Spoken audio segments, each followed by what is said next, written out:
Sistema digestório. Hoje nós vamos ver um dos sistemas mais importantes do nosso corpo, que é o sistema digestório.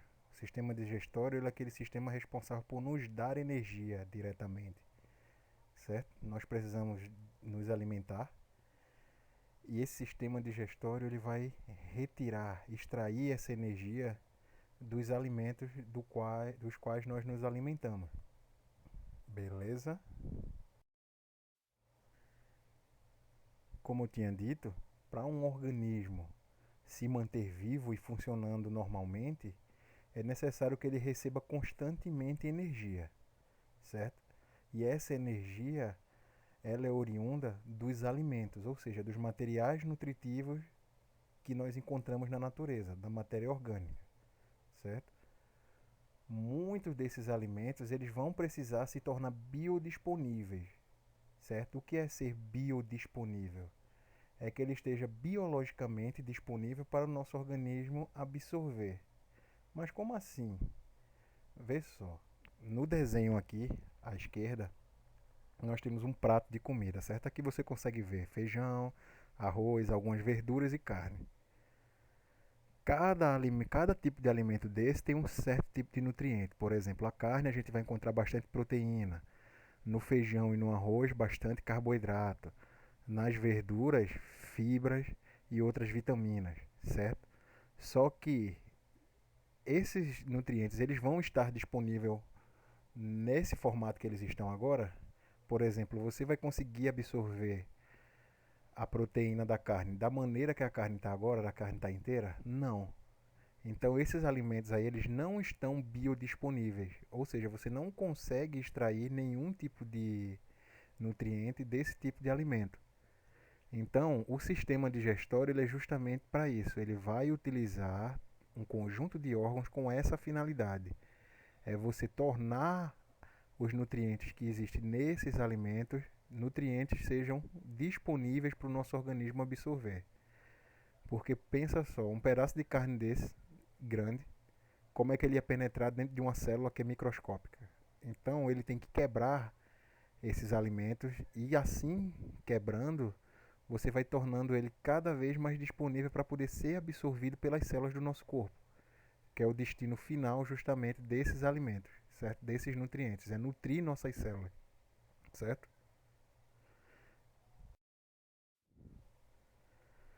Como eu estava falando, muitos alimentos desses eles vão precisar se tornar biodisponível.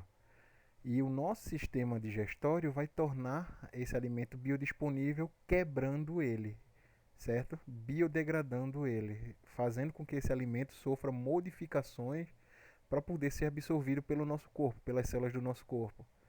Aqui no desenho a gente tem um esquema, um milho inteiro. Esse milho ele não vai estar disponível. Se você engolir uma espiga de milho dessa inteira, eu não digo nem que ela vai sair inteira, né? Porque ela não vai nem conseguir entrar. Quanto mais ser absorvida pelo organismo.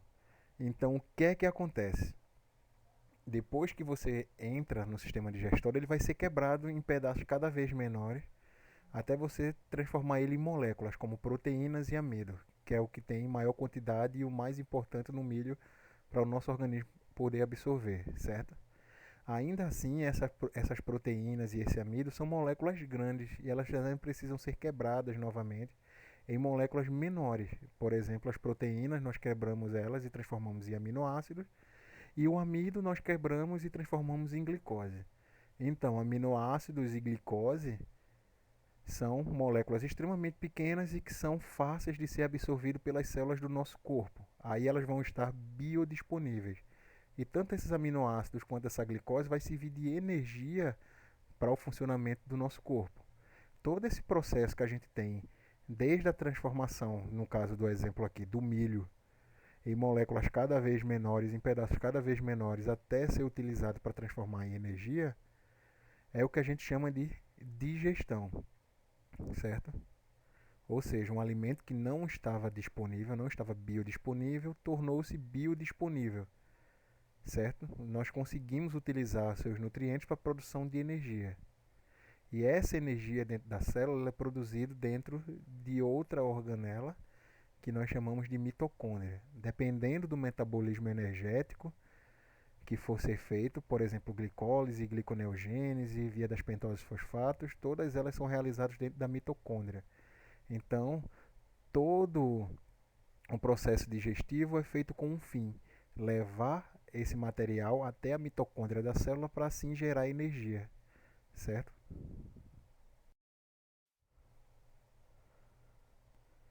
Então, qual o conceito de sistema digestório? O conceito formal de sistema digestório. Como eu falo em todas as aulas, qualquer sistema é um conjunto de órgãos que vai ter uma finalidade em comum. No caso do sistema digestório, é um conjunto de órgãos que vai ter qual finalidade? A finalidade do sistema digestório é tornar os alimentos biodisponíveis, certo? Então vocês podem escrever isso aí com as palavras de vocês. Vocês sabem que aprenderam depois que você consegue definir alguma coisa com suas próprias palavras sem precisar estar se baseando em nada que você esteja lendo, certo? Então tentem definir com as palavras de vocês, que são conceitos fáceis, certo? E quando eu pedir em prova, eu vou querer com as palavras de vocês, não precisa ser copiado e colado literalmente do slide não, certo? Então, se eu perguntar o que é um sistema digestório, o que é o sistema digestório, vocês podem me responder: um sistema digestório é um conjunto de órgãos que tem como finalidade tornar os alimentos ou a energia que os alimentos contêm biodisponíveis para o nosso corpo, certo? Mas por definição didática que a gente encontra no livro, o sistema digestório ele é definido assim: ó, o sistema responsável por obter dos alimentos ingeridos os nutrientes necessários às diferentes funções do organismo, como crescimento, energia para reprodução, locomoção e etc. Certo? Essa é a definição que você vai encontrar num livro de anatomia qualquer. Mas como eu falei, eu quero que vocês aprendam. Então você vai aprender falando com as palavras de vocês. Então tentem definir. Vocês estão aí com o caderno na mão, em vez de estar anotando o que está escrito aí, tentem botar a definição de vocês, o que vocês entenderam, certo? Então, sistema digestório, repetindo, é um conjunto de órgãos que serve para quê? Para tornar a energia contida nos alimentos biodisponíveis para o nosso corpo. Beleza?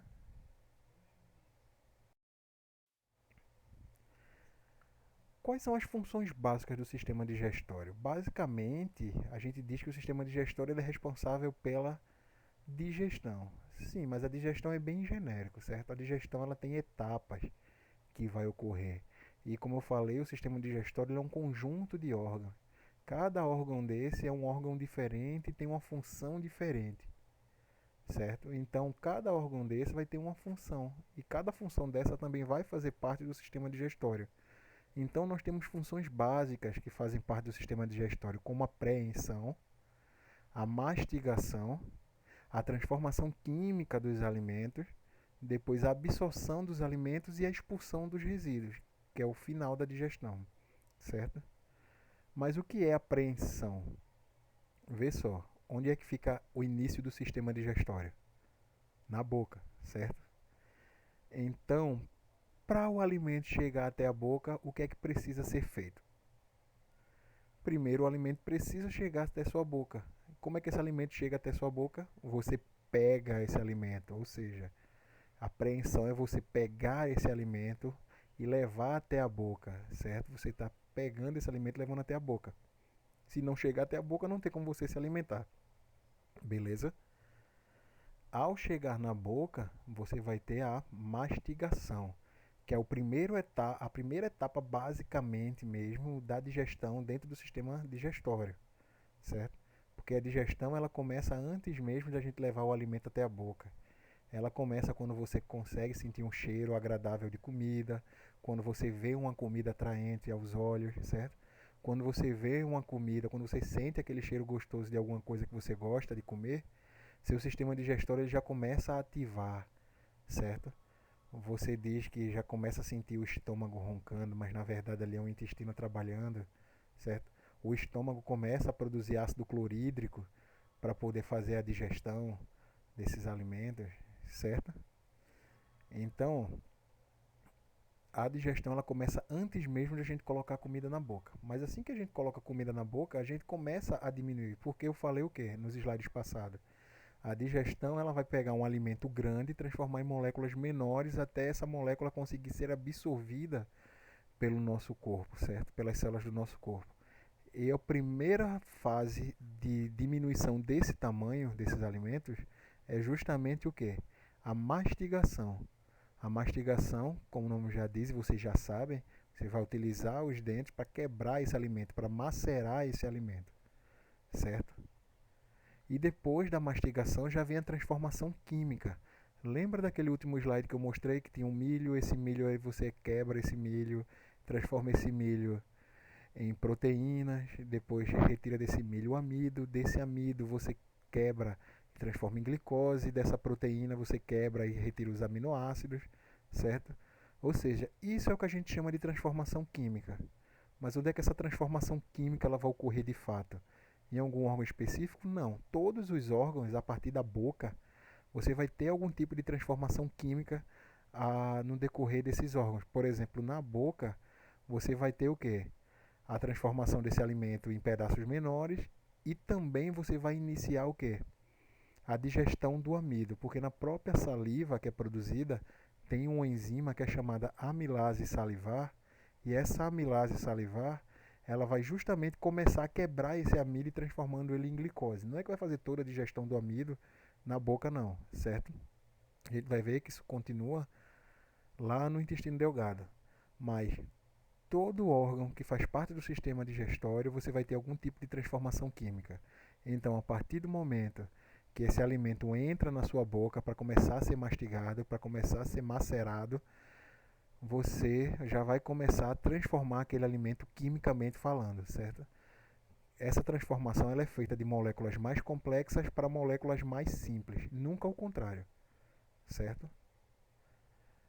Então, depois dessa transformação química que você transformou essas moléculas mais complexas em moléculas mais simples, vai vir um processo de absorção dos alimentos. Essa parte de absorção dos alimentos vai ocorrer principalmente no intestino delgado, lá na primeira região que a gente chama de duodeno, certo?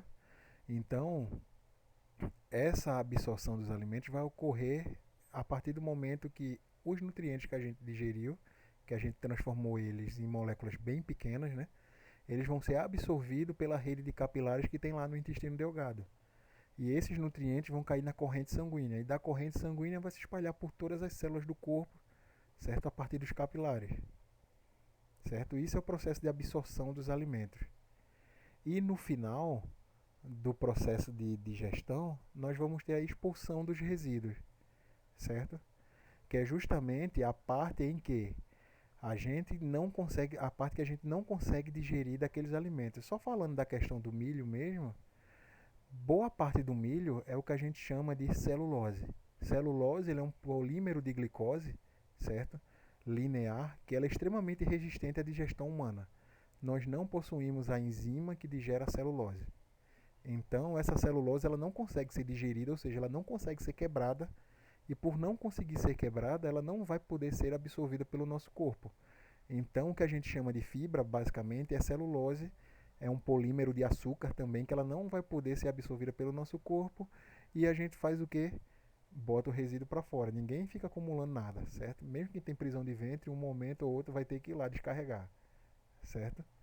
Então, a expulsão do resíduo é justamente a expulsão daquilo que a gente não conseguiu absorver. Beleza?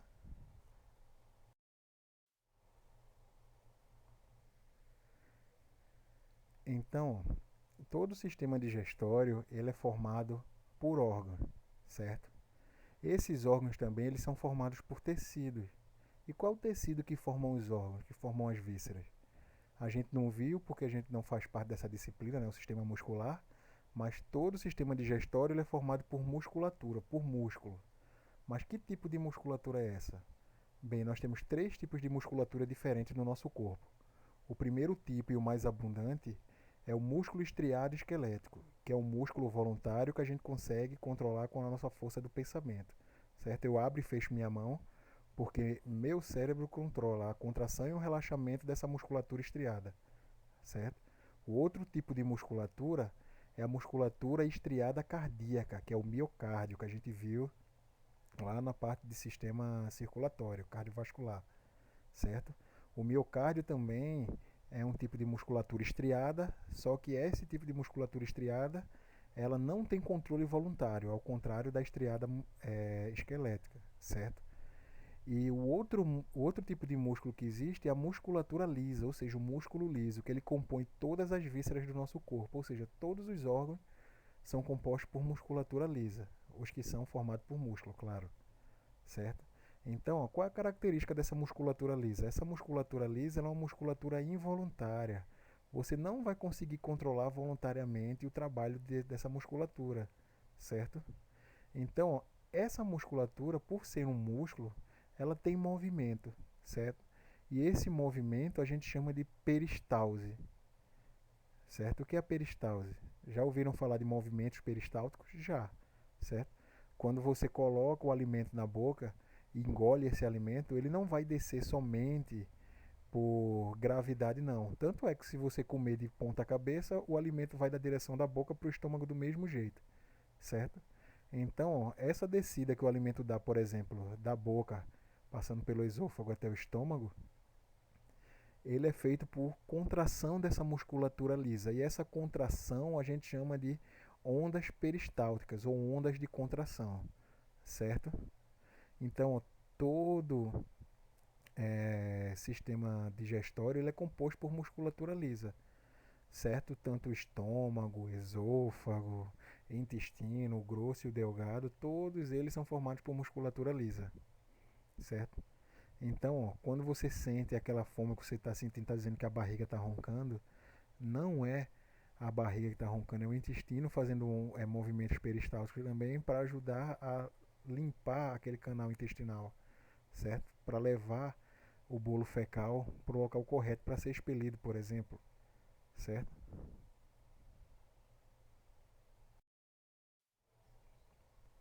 Então, ó, o sistema digestório é um dos sistemas mais longos que a gente tem, um dos maiores sistemas que a gente tem em questão de quantidade de peças anatômicas, certo?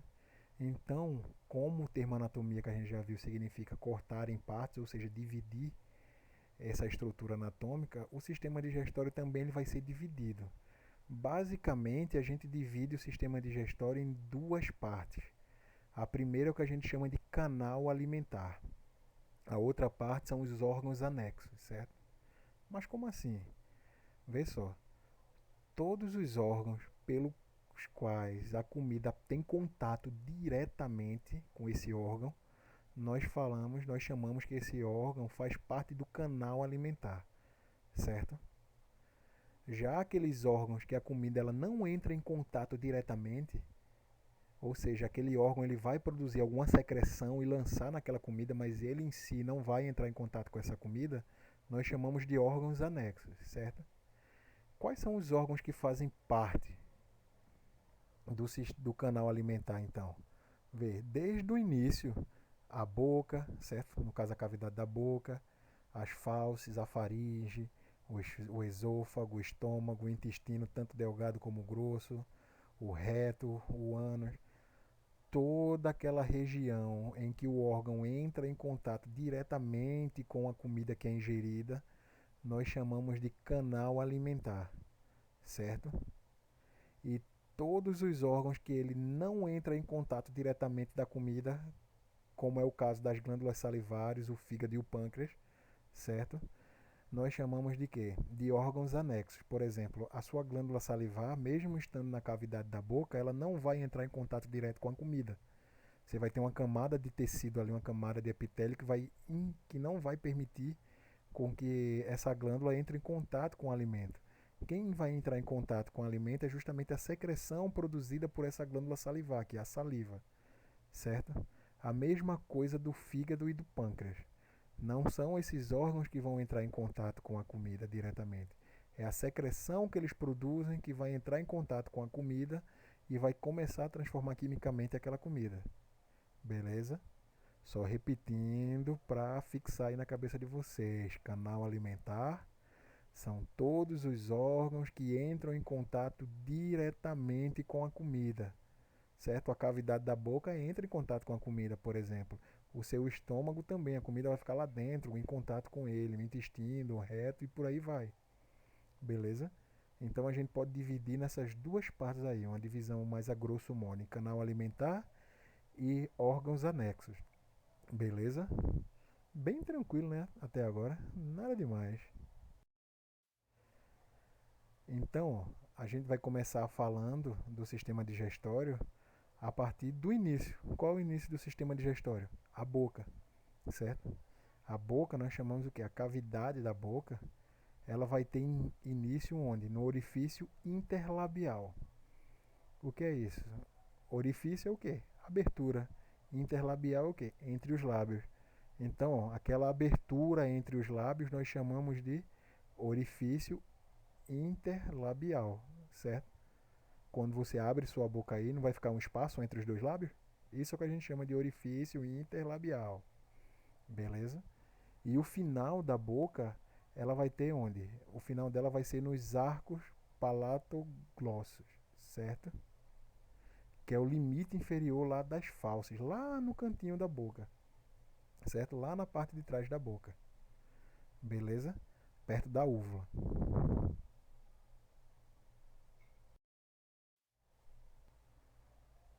Mas a boca ela para por aí? Não, né? A boca também ela é dividida em partes, certo?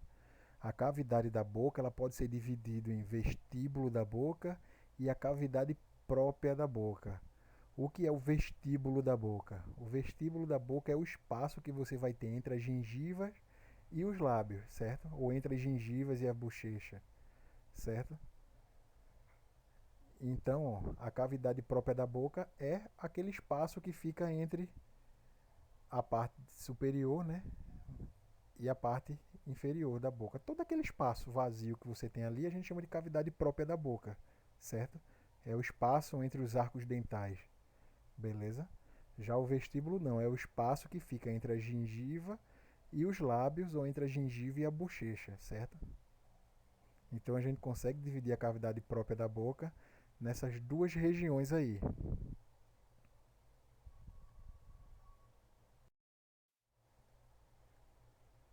E ainda nessa região aí, nós temos o que nós chamamos de rima da boca, que é justamente aquele espaço que fica entre o lábio superior e o lábio inferior, que vai definir o quê? A entrada, o início da cavidade da boca, que a gente viu lá no início, que ela começa onde? No espaço interlabial, que a gente chama de rima da boca, certo?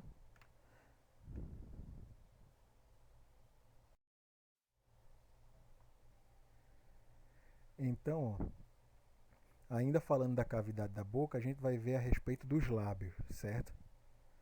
Os lábios eles vão delimitar a rima da boca, que é justamente o início da cavidade oral, certo?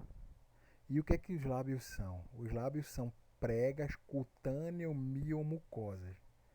O que é que esse nome tão grande quer dizer? Só pelo nome você consegue identificar o que é, certo?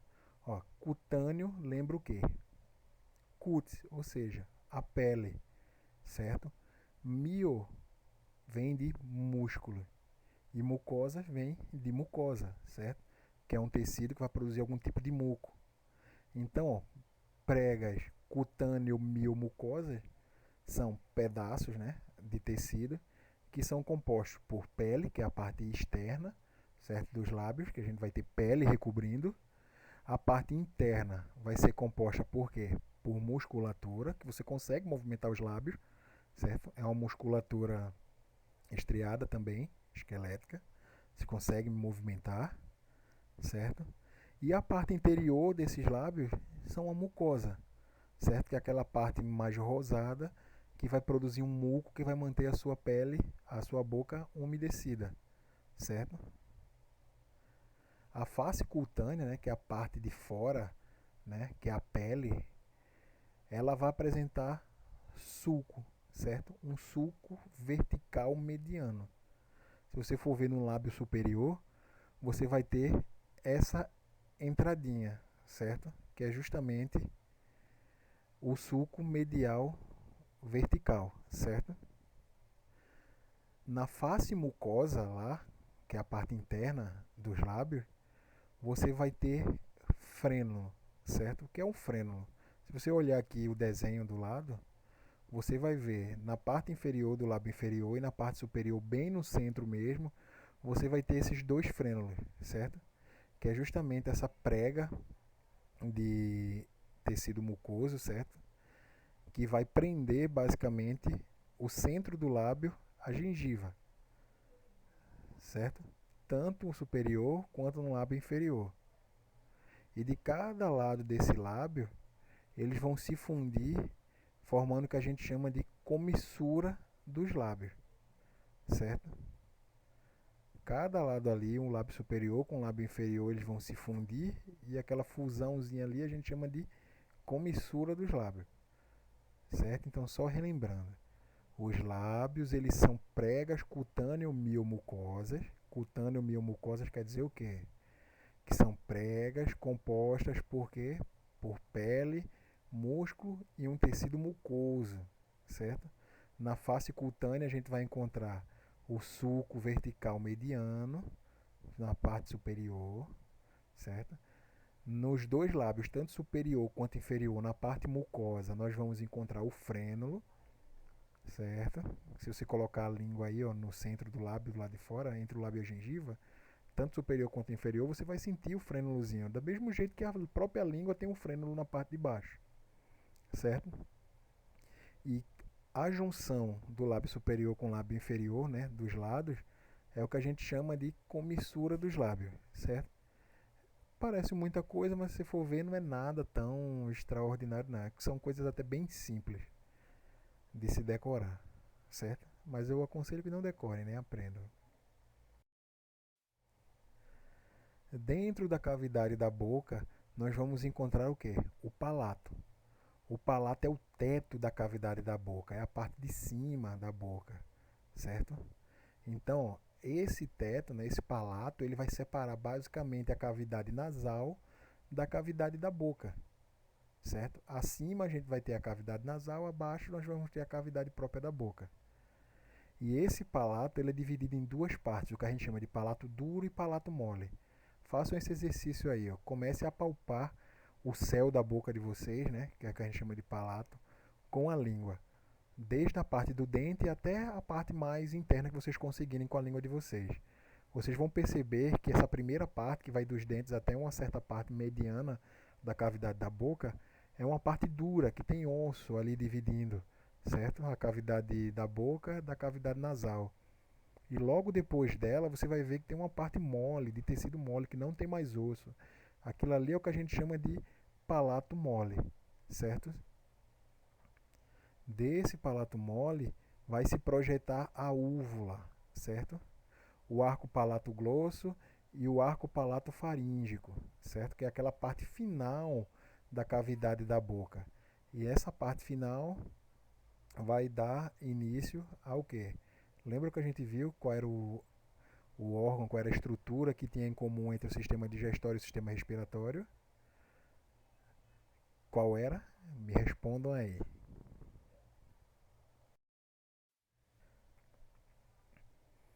Então, ainda no final da cavidade da boca, nós vamos encontrar o que nós chamamos de fauces, certo? Mas o que são as fauces? Quando você está com a garganta inflamada, quando você abre a bocona lá no espelho e bota a lanterna no celular, você vai ver lá o finalzinho da boca, né, o início da garganta, você vai sentir o quê? Você vai ver o quê? Aquelas bolinhas de pus lá amareladas, né? Ou então bem inflamado, bem vermelho. Aquela região ali que vai inflamar são justamente as fauces, certo? As fauces elas vão fazer o quê? Ela é uma passagem estreita, né, entre a cavidade da boca e a cavidade da faringe. Lembra que eu falei que a faringe era um órgão que tinha em comum fazer parte do sistema digestório e do sistema respiratório? Então, ó, o final da cavidade da boca vai ser o quê? As fauces, que é aquela parte lá do cantinho, certo? Que vai estreitar. O istmo das fauces é justamente a entrada das fauces, certo? Onde é que fica a entrada dessas fauces?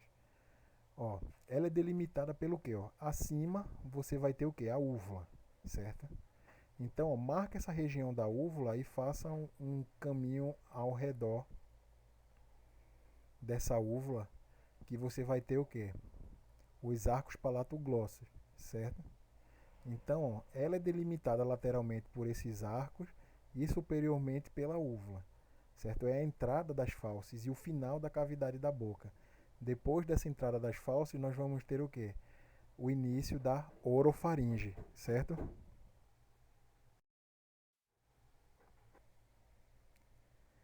Então, dentro da cavidade oral, nós temos ainda outro órgão muscular que nós chamamos de língua, certo? A língua, ela é um órgão muscular revestido por mucosas, certo? E a língua tem uma enorme gama de funções diferentes. A língua ela vai auxiliar em várias coisas, como principalmente na mastigação, na deglutição, ela também serve como um órgão gustativo e ela também auxilia na articulação das palavras, certo? Lembrando que nenhuma dessas funções aí ela vai fazer sozinha, certo? Mas ela vai auxiliar em todas essas funções. Por exemplo, a mastigação, como é que a língua participa da mastigação se não é a língua que vai mastigar, são os dentes? Sim, mas quando você está comendo, quem que vai levar a comida de um lado para o outro na sua boca para você ir mastigando? Justamente a língua. Então a língua ela vai é, guiar o alimento para que seja mastigado de um lado para o outro da sua boca, certo? Depois que você mastiga esse alimento, você precisa engolir esse alimento. Então, é o que a gente chama de deglutição. A língua ela vai ajudar a levar esse alimento quando você pressiona a língua contra o seu palato duro e leva essa língua, esse alimento pressionado até a garganta, certo? Para poder engolir. Isso é o que a gente chama de deglutição, beleza? Ela também serve como um órgão gustativo, ou seja, como um órgão dos sabores. Ela é um órgão que nós utilizamos com o sentido do paladar, certo? Relacionado ao sentido do paladar. Então, ó, se você for ver esse desenho da língua aqui na direita, você vai ver que tem várias regiões aí diferenciadas que a gente chama de papilas gustativas, que são justamente regiões que têm terminações nervosas e essas terminações nervosas elas vão conseguir diferenciar sabores diferentes a partir de compostos químicos diferentes que nós colocamos na nossa boca para comer durante a alimentação, certo? Além de participar diretamente da articulação de palavras, certo? Ela, junto com a cavidade da boca e os dentes também e os lábios, vão articular essas palavras, certo? Vão ajudar na formação das palavras para que a gente consiga entender. Tanto é quando tem uma pessoa que fala enrolado, você pergunta, tá com a língua presa, certo? Então a língua ela participa diretamente também das articulações das palavras, beleza? Então só repetindo, ó, quais são as funções mais importantes que a língua ela possui, certo? A primeira é a mastigação, né? Como eu falei, a língua vai ajudar você a levar o alimento de um lado para o outro na sua boca, né? Para você poder mastigar. Depois que você mastiga, ela vai ajudar diretamente na deglutição, que é o quê? Levar o alimento para ser engolido, certo? Também vai participar da questão da gustação, né? Que você vai ter capacidade de diferenciar sabores, certo? E também na articulação das palavras, certo? Sempre lembrando que todas essas funções aí, ela não realiza sozinha.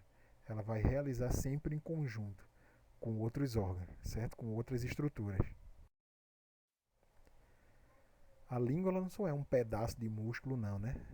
Ela é dividida também em partes. A língua ela vai apresentar uma raiz, um corpo e um ápice, certo? Então, ela tem essas três partes básicas. A raiz vai ser aquela parte mais próximos às fauces lá, a parte final da língua. O corpo é toda a extensão da língua, certo? Que você consegue colocar para fora aí, por exemplo. E o ápice vai ser o quê? Ó? A pontinha mesmo da língua. Aquela que você consegue tocar seu nariz com ela, certo? Então a gente consegue dividir a língua em raiz, corpo e ápice, beleza? O corpo da língua a gente ainda consegue dividir ele em dorso, certo? E o ápice. Como eu falei, o dorso é a principal parte, né? A maior parte, e o ápice é a parte finalzinha lá. Já o ápice, você tem o quê? É a extremidade da língua, é a pontinha totalmente lá que eu falo da língua. que é essa região mais arredondada do final da língua. Ela é o que é o ápice. Você consegue tocar os dentes com ela, principalmente os incisivos, certo? Como eu falei, nas línguas a gente ainda vai encontrar as papilas linguais. Essas papilas linguais elas vão estar onde? Na região anterior da língua, certo? E elas podem ser de várias formas. Elas podem ser filiformes, que são aquelas mais fininhas, ou elas podem ser cônicas, certo? Elas podem ser fungiformes, circunvaladas e folhadas. São vários formatos diferentes. Vocês estão vendo essas regiões aí da língua, como se fossem umas verruguinhas aí. Tem várias com formatos diferentes. Se você olhar sua própria língua no espelho, você vai ver que você tem projeções nessa parte superior da sua língua aí. E essas projeções são justamente o quê? As papilas linguais, que é as que estão relacionadas diretamente com o quê? Com a gustação. Então você vai ver aí, principalmente no corpo da língua aí, você vai ver essas papilas filiformes e mais no canto da língua você vai ver o quê? Papilas cônicas. E lá perto da raiz da língua você vai ver essas que são fungiformes, circunvaladas e essas folhadas, certo? Então, ó, tem vários tipos aí de papilas, beleza? Então, ó, só repetindo, a língua a gente pode dividir basicamente em quê? Em raiz, corpo e ápice, certo? Lembrando que o corpo ele também pode ser dividido em dorso e ápice, certo? E durante toda a extensão da língua, a gente vai encontrar as papilas linguais, que estão relacionadas com a gustação, com a diferenciação de sabores, beleza? Como eu falei, nessas papilas aí nós vamos encontrar várias terminações nervosas que vão fazer justamente esse papel de diferenciar esses compostos químicos aí que estão presentes na comida. E assim a gente consegue sentir gostos diferentes, beleza?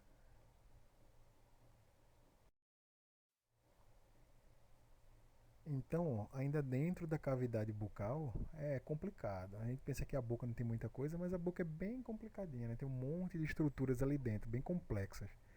Então, dentro da cavidade da boca, nós ainda vamos encontrar o que? Os dentes, certo?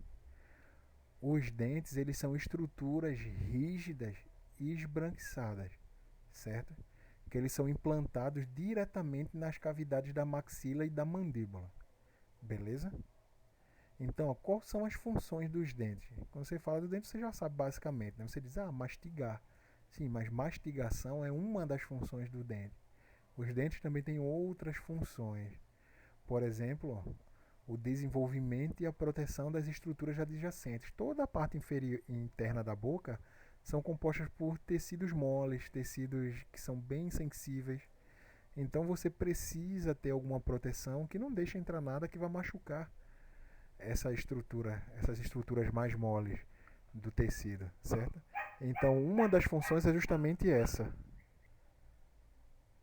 Então, além da mastigação, nós vamos ter esse tipo de proteção também que é dada pelos dentes, certo?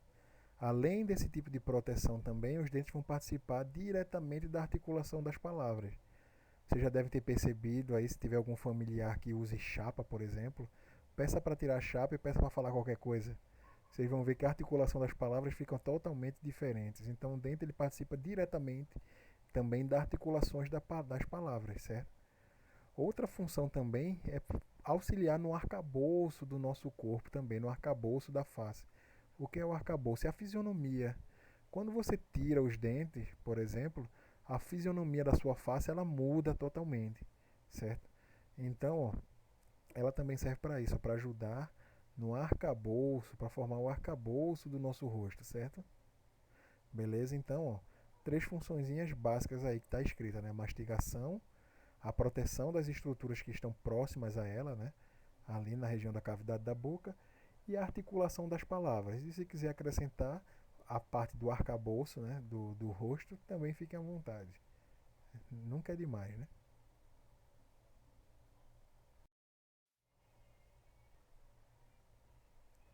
Nós vamos ver que os dentes eles são diferentes em questão de formato, certo? Porém, a estrutura de cada dente é basicamente a mesma. Os dentes a gente consegue dividir, a gente consegue distinguir três partes diferentes. Quais são essas partes? A raiz, a coroa e o colo dentário, certo?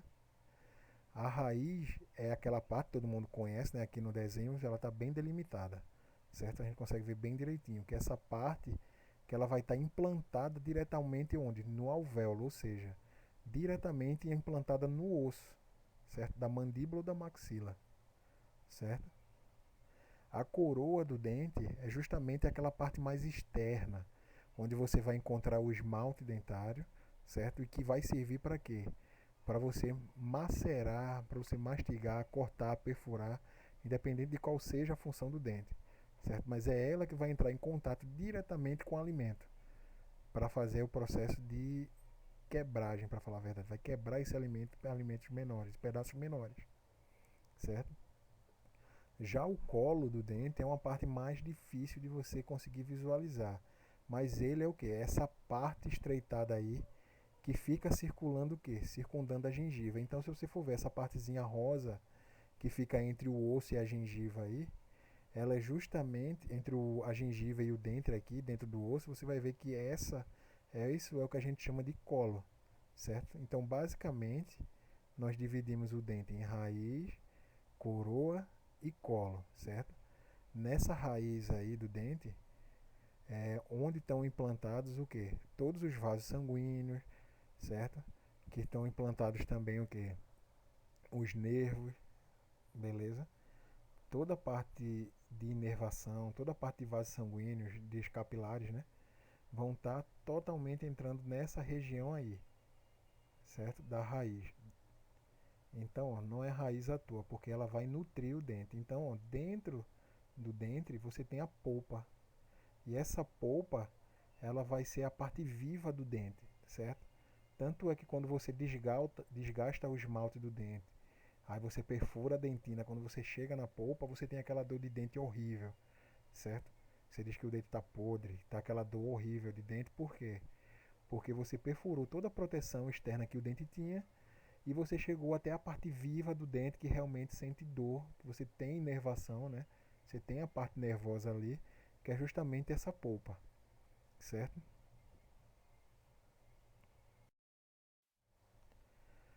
Num adulto, nós temos ao todo 32 dentes, certo? Desses 32 dentes, 8 são incisivos, nós temos 4 caninos, 8 premolares e 12 molares, certo? Toda essa dentição aí, ela é diferente. Você tem diferentes formatos aí, cada formato desse tem uma função diferente. A parte de dentição é tão importante que você consegue fazer em exame forense utilizando a arcada dentária, o tipo de dentição de cada pessoa, de tão particular que é essa estrutura, certo? Fora que até em estudos de evolução, estudos paleontológicos, estudos de qualquer tipo de animal, você consegue dizer qual é o tipo de alimentação daquele animal só de olhar o tipo de dentição que ele tem, certo? No caso, você vai ter um tipo de dentição para animal carnívoro, um tipo de dentição para animal herbívoro e um tipo de dentição diferente para animal onívoro. No caso dos seres humanos, nós temos esse tipo de dentição, que são dos animais onívoros, certo? Então, por mais que sua ideologia diga que o ser humano não precisa comer carne, você foi e evoluiu para comer carne e ponto final. Contra fato não há argumento.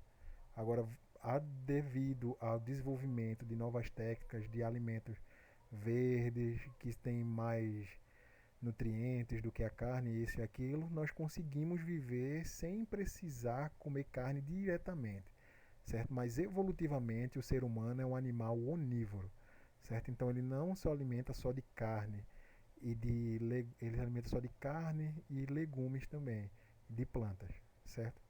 Então cada dente desse vai ter uma função específica.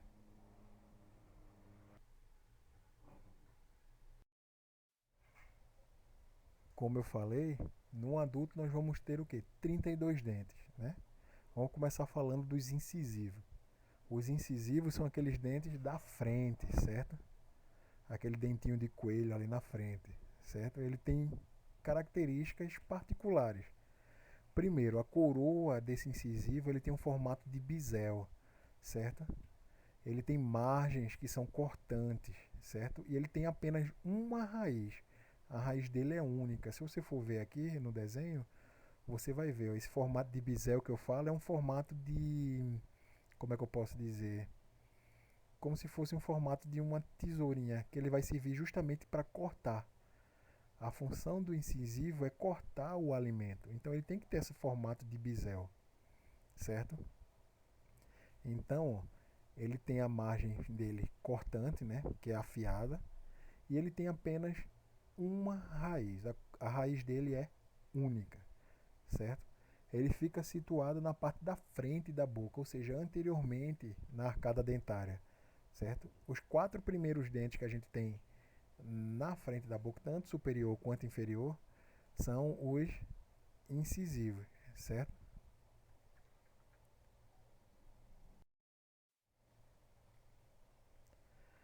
Logo depois dos incisivos, nós temos o que? Os caninos.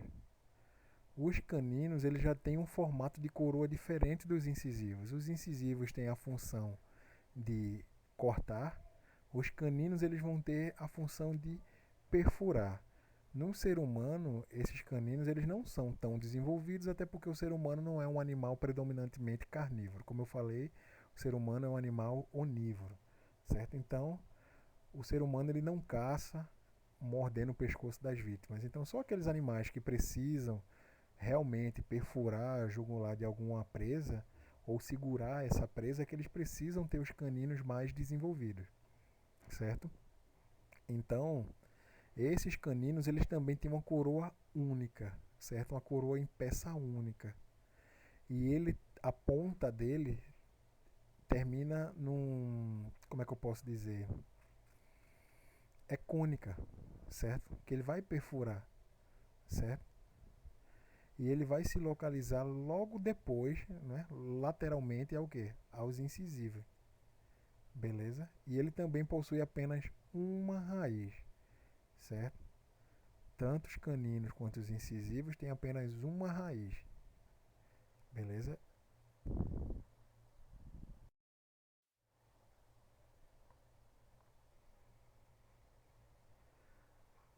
Logo depois dos caninos nós vamos ter o que?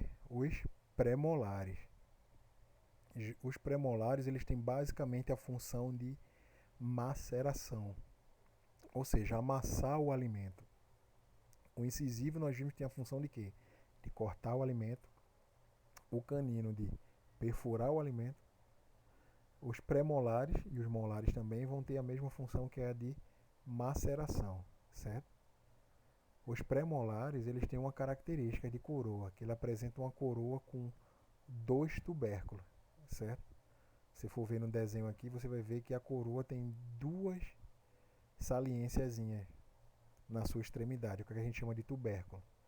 E a raiz do incisivo, do premolar, ela pode ser única em alguns casos e ela também pode ser bífida. Você pode ter uma ou duas raízes nesses premolares, certo?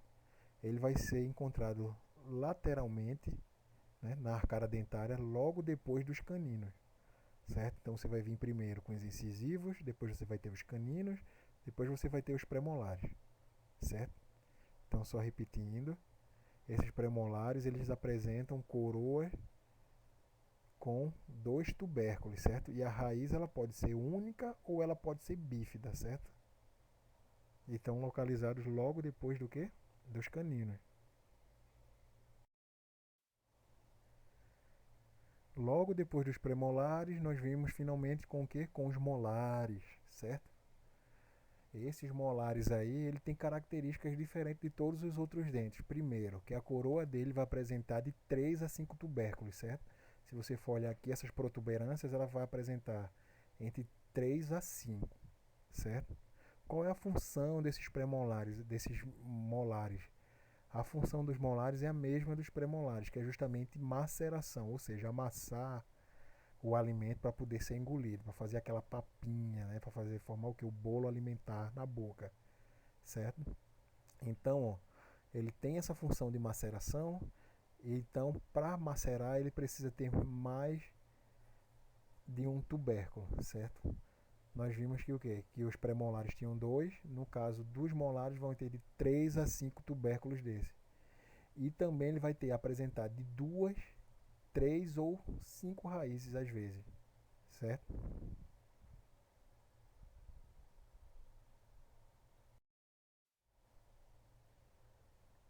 Então nós vimos os tipos de dente que a gente tem, né? Que são o quê? Premolares, caninos, incisivos e molares, certo? Então essa dentição, nós já nascemos com essa quantidade de dente, com esses mesmos tipos de dente? Não, né? Durante toda a vida do homem, né, do ser humano, nós temos dois tipos de dentição, certo? Nós temos a dentição primária, que é a primeira dentição que vai aparecer depois do nascimento, que vocês conhecem por dentição de leite, né? E depois vocês vão ter a dentição definitiva, a dentição permanente, certo? Essa dentição primária, ela começa a aparecer a partir do quê? Dos 6 meses de idade. Mas como eu falo, isso é uma média geral, né? Da população mundial. Se for ver, tem crianças que a partir dos 2 meses já começam a nascer os primeiros dentes, certo? E quando termina de nascer todos os dentes, uma criança ela tem em torno de 20 dentes, comparado com a dentição definitiva que você tem 32. Ou seja, são 12 dentes a menos, certo? Então, por que uma criança não precisa de todos os dentes completos? Porque a alimentação da criança não é o mesmo tipo de alimentação de um adulto. A criança ela vai se alimentar geralmente de alimentos mais moles, mais fáceis de, de serem digeridos e serem mastigados. Mas por quê? Porque o sistema digestório da criança, de uma maneira geral, ele não está totalmente formado na sua capacidade máxima de funcionamento, por assim dizer, certo? Então, quanto mais simples a comida, quanto mais molinha for, quanto mais fácil de digerir for, melhor essa criança ela vai absorver os nutrientes desse alimento e melhor ela vai crescer com mais saúde, mais saudável, certo? Então, ó, quando a criança nasce, ela só tem, na verdade ela não tem dente nenhum, né? Mas no final da aparição da dentição, ela vai ter apenas 20 dentes, certo? Que como eu falei, começam a aparecer aos 6 meses de idade. E esses dentes, eles vão sendo substituídos no decorrer que a criança vai se desenvolvendo, que a criança vai crescendo, esse dente começa a ser substituído. E ele começa a ser substituído a partir dos 6 ou 7 anos, como eu falei. Todos esses números que eu apresento nas aulas são médias, certo? Porque você vai dizer, ah, mas teve um sobrinho meu, o meu filho começou a trocar de dente e tal. Sim, mas é uma exceção. Em média, a substituição dos dentes começa a partir do quê? Dos 6 ou 7 anos de idade. E ela vai, ó, não se surpreenda não, que tem gente ainda depois de adulto ter dente de leite, não. Mas segue até os 25 anos. É normal, se até os 25 anos você não tiver caído todos os seus dentes de leite, não se desespere não, você não tem nenhum problema não. Certo? Você não tem nenhum retardo dental não. Certo? Isso é normal, você manter essa dentição até os 25 anos. Não que você vai manter todos os 20 dentes só, né? Se não cair nenhum dente, procure um dentista. Certo? Mas até os 25 anos eu já vi casos até de aluna minha mesmo dizer que estava com 28 e ainda tinha dente de leite, não tinha caído tudo. Mas isso é normal, certo? Também. Como eu falei, a gente trabalha com médias, certo? E essa segunda dentição, que a gente chama de dentição permanente, né, dentição definitiva, ela vai ter os 32 dentes que a gente viu anteriormente e é aquela dentição que você tem que tomar cuidado, que não custa nada você cuidar dos dentes durante a sua vida para não perder, não é? Porque eu acredito que seja muito mais trabalhoso você ter que estar em dentista, extraindo dente, fazendo obturação, ou tendo que usar chapa ou algum implante, do que você simplesmente usar um fio dental e escovar os dentes, certo? Dentre esses dentes aí você sempre tem espaço. E como você trabalha como eles trabalham com comida, né, macerando comida, e é uma região que é quente e úmida, você tem então todo um espectro que vai propiciar o crescimento de micro-organismos. Então, se você não cuida da dentição, se você não passa fio dental, se você não escova seus dentes com regularidade após as refeições, o que é que acontece? Essas bactérias começam a se desenvolver e começam a produzir substâncias que vão corroer o esmalte do dente, que vai corroer a dentina e vai fazer o que a gente chama de apodrecimento dos dentes, certo? Então, o que é que acontece?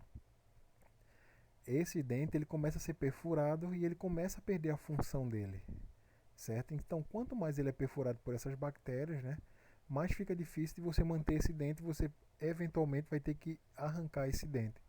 E qual é o problema de você estar arrancando o dente? Porque, ó, como eu falei, esses dentes eles servem para manter o arcabouço do nosso rosto, certo? Então, quando você tira esses dentes, você perde o formato normal do rosto e você vai ter problemas na articulação entre a mandíbula e a maxila e você pode ter dores extremamente fortes por conta disso, certo? Então você pode ter outros tipos de problemas relacionados com a dentição. Fora que é extremamente feio uma pessoa sem dente, né? Você está usando chapa, você não pode comer direito. Eu já vi gente quebrando chapa porque mordeu o milho. Eu já vi uma pessoa que mordeu o milho, a chapa quebrou, caiu um pedaço para um lado, outro pedaço para o outro. Então, ó, custa nada você escovar os dentes depois da refeição, você economiza até muita vergonha depois no futuro, certo?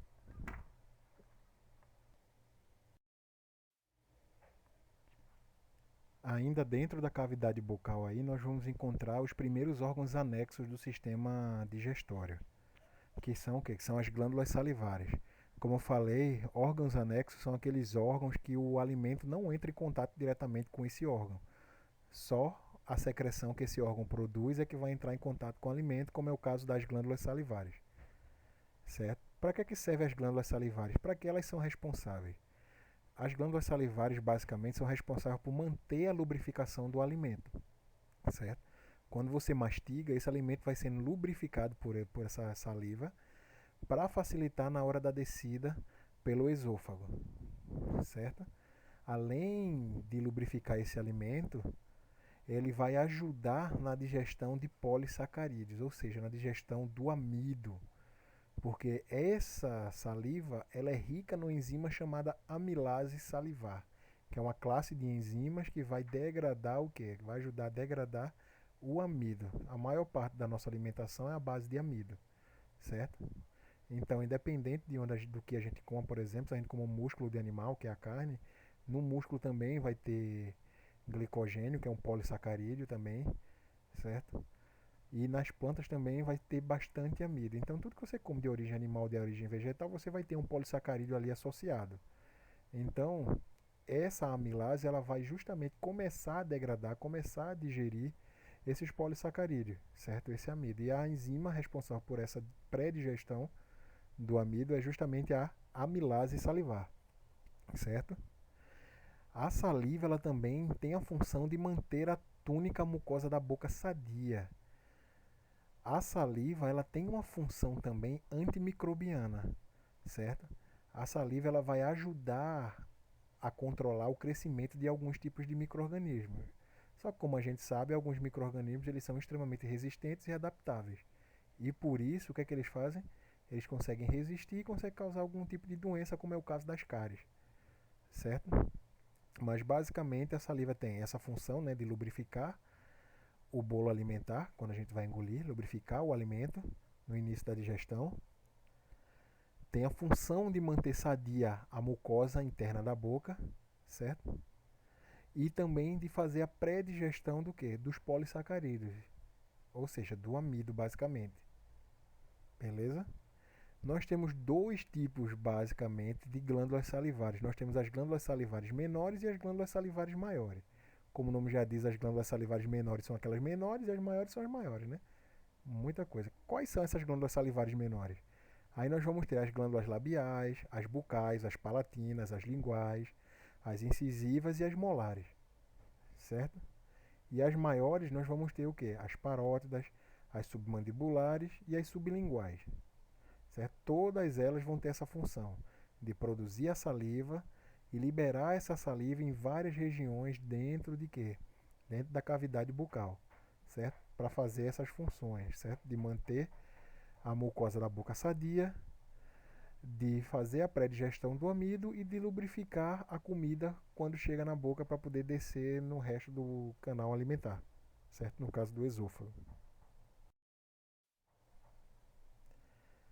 As parótidas, elas são as maiores de todas as glândulas salivares. Elas ficam situadas lateralmente, né, na face, ou seja, do lado do seu rosto aqui, na parte de quê? De trás da orelha, certo? Na parte de trás da orelha você vai ter as glândulas salivares maiores, certo? As parótidas. Então, ó, quando você chupa alguma coisa azeda, feito um limão, por exemplo, você sente travando lá atrás, né? Perto da orelha ali por trás, né? Então, justamente aquela sensação que você está sentindo é justamente ali, naquela região onde você vai encontrar as parótidas, certo? O ducto secretor, né, o ducto excretor da saliva da parótida, ela vai se abrir aonde? No vestíbulo da boca, certo? Logo no segundo dente molar superior. Então, ó, no desenho aqui vocês conseguem ver o ductozinho saindo da parótida e onde é que ele vai liberar essa saliva, certo? A submandibular, ela é justamente o que? Situada anteriormente à parte mais inferior da parótida, certo? Embaixo da parótida você vai ter a submandibular. Até o nome já diz, né? Submandibular fica embaixo de onde? Da mandíbula. O dúcleo secretor dessa glândula vai se abrir justamente aonde? No assoalho da boca, ou seja, embaixo, certo?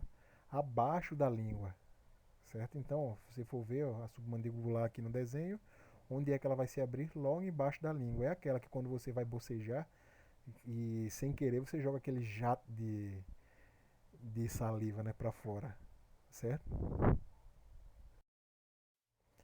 E também tem a sublingual, né, que é a menor das três maiores, certo? E ela vai se situar justamente aonde? Abaixo da língua, beleza? E a secreção dela também é lançada onde? Na boca, na porção mais anterior da língua, na parte mais para trás da língua, certo? Então, ó, a submandibular ela vai jogar no mesmo local, só que mais na frente e a lingual mais atrás, a sublingual, certo? Logo depois da cavidade bucal, nós vamos ter o segmento do nosso sistema digestório. E logo depois dessa cavidade bucal vem o que a gente chama de faringe. Lembra que a gente falou da faringe bastante no sistema respiratório? Que ele é um órgão que ele está presente, que ele faz parte de dois sistemas diferentes, certo? Tanto do respiratório quanto do sistema digestório. Pois é, a faringe, como a gente já viu, ele é um órgão miomembranáceo, ou seja, mio lembra o quê? Músculo, membranáceo, membrana, certo? Então ele é um órgão basicamente muscular, certo? Que vai fazer o quê? A ligação, a primeira passagem da comida logo após passar pela cavidade bucal, certo? Ele faz parte, como eu falei, do sistema respiratório e do sistema digestório, beleza? E ele vai ficar ativo com a passagem de ar e também a passagem de alimentos, seja eles sólidos ou líquidos, beleza? Então, enquanto não estiver passando alimento, está passando ar. Então, a faringe ela sempre vai estar ativa, sempre vai estar trabalhando, beleza?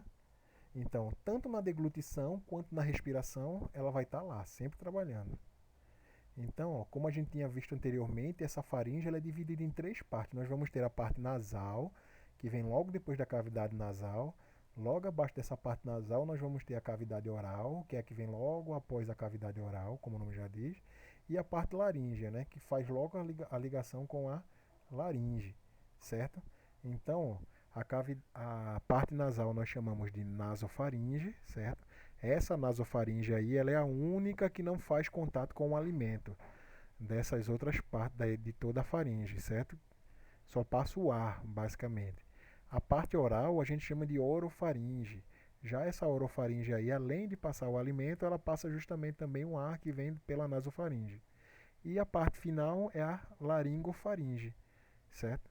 Que basicamente vai se ligar, vai ter como continuação a faringe para a passagem do. A faringe não, a laringe para a passagem do ar e o esôfago para a passagem da comida, certo? No caso do sistema digestório, nós dizemos que a continuação da faringe é o esôfago. Se estivermos nos referindo ao sistema respiratório, a continuação da faringe é a laringe, certo?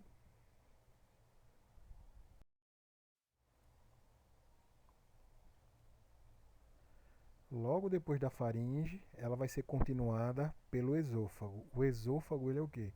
Ele é um tubo membranáceo, né? Que vem logo depois da faringe. E ele vai da faringe até o estômago. Então ele vai ligar a faringe ao estômago, beleza?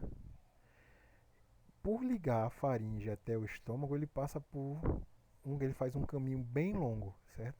Por ele ser tão longo, a gente consegue dividir ele em porções de acordo com a região que ele passa, que ele cruza no nosso corpo, certo? Aí a gente consegue dividir na região cervical, região torácica e a cervical, beleza? Perdão, porção cervical, torácica e diafragmática, beleza?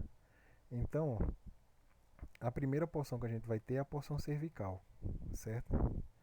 Depois você vai ter a região torácica, que vai estar atravessando o tórax, e aquela regiãozinha, aquele pedacinho que vai atravessar justamente a porção do diafragma, o músculo do diafragma, certo? Essa que a gente chama de porção diafragmática, certo? O diafragma, como a gente já sabe, né, é um músculo que vai dividir a região torácica da região abdominal, certo? Então, ó, esse esôfago, ele é composto por musculatura lisa também, e por possuir musculatura lisa, ele possui peristaltismo, que é aquilo que a gente viu, né? Que é o movimento dessas vísceras, né? Que no caso do esôfago vai fazer levar o alimento até o local correto, que é o estômago. Então, independente da posição que você esteja, mesmo que você esteja de cabeça para baixo, se você comer qualquer coisa, esses movimentos peristálticos eles vão levar, eles vão carregar esse alimento da boca até o estômago de qualquer forma por conta desse movimento peristáltico, desse peristaltismo, certo? Esse esôfago, quando ele chega no estômago, ele vai ter o que a gente chama de esfíncter. Esfíncter nada mais é que uma válvula, certo? Uma válvula de retenção, certo? Essa válvula, ou seja, esse esfíncter, ele vai impedir que a comida saia do estômago e volte para o esôfago, certo? É um mecanismo de proteção, basicamente dito, certo? Então, ó, esse esfíncter ele é localizado justamente nessa junção entre o esôfago e o estômago. O final do esôfago e o início do estômago a gente vai ter esse esfíncter, certo? Que a gente chama de esfíncter pilórico, certo? Cardio, certo? Então, ó, esse esfíncter aí ele vai impedir essa passagem, esse retorno, beleza? Porque não é normal você ter o retorno do alimento do estômago até o esôfago, né? A não ser em casos de contaminação, infecção por alguma coisa, porque até um mecanismo de defesa do próprio organismo, quando você come algum alimento que está bastante estragado, tem uma quantidade muito grande de bactéria, de micro-organismo, o próprio organismo percebe que aquilo ali não está legal e faz um movimento peristáltico inverso para fazer você regurgitar aquela comida e diminuir os danos que aquilo poderia causar se ficasse muito mais tempo dentro do seu organismo, certo? Aí esse esfíncter aí que liga o estômago ao esôfago, ele é aberto e a comida faz esse processo inverso. E o movimento peristáltico inverso vai fazer esse alimento voltar pelo esôfago, passar pela faringe e ser regurgitado pela boca, né? Que é a questão do vômito, certo?